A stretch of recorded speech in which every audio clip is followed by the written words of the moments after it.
reframe the critical voice. And I mean reframe that sucker over and over and over and over again. You know how you wake up every day in full acceptance that you're going to have to breathe a whole lot? Nobody, I think, wakes up and goes, my goodness, I can't believe that I have to use my lungs to just breathe again.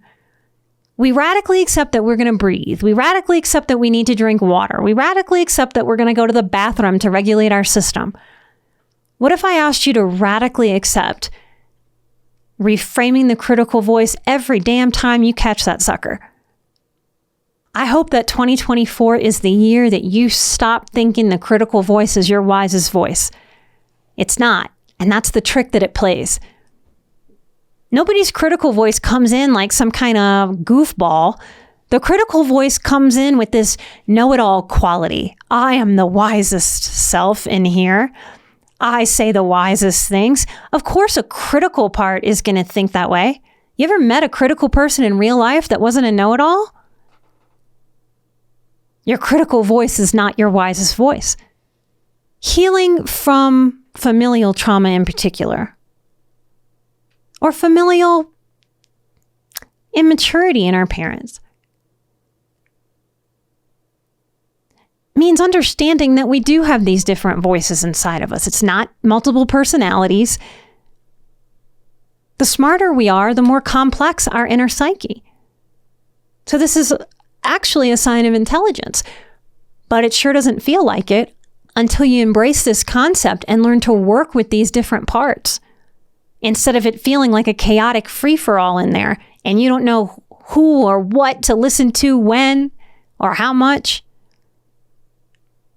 The critical voice is not your wisest voice.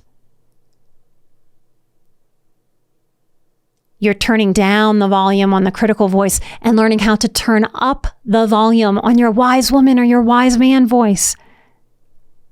If any of the adults who parented you were critical with you, let's be real, not out of any massive cruelty necessarily.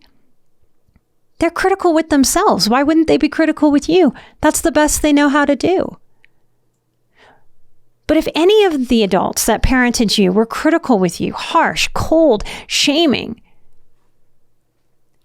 what would happen if you radically accepted that you don't have to believe that the critical voice is your wisdom, is your highest self, because it's actually your lowest? What if you quit allowing your critical voice to play that cruel trick on you? Now go to your gut when I say this. Don't believe me just because I say it and I'm somebody out there that says I'm an expert in this stuff. Notice what your gut senses when I say this. Wisdom does not shame. I feel free and clear in my gut when I think that, when I say that, if I write that down, it feels as true to me as the sun comes up in the morning. Wisdom does not shame. Wisdom doesn't need to. Why the hell would wisdom need to shame?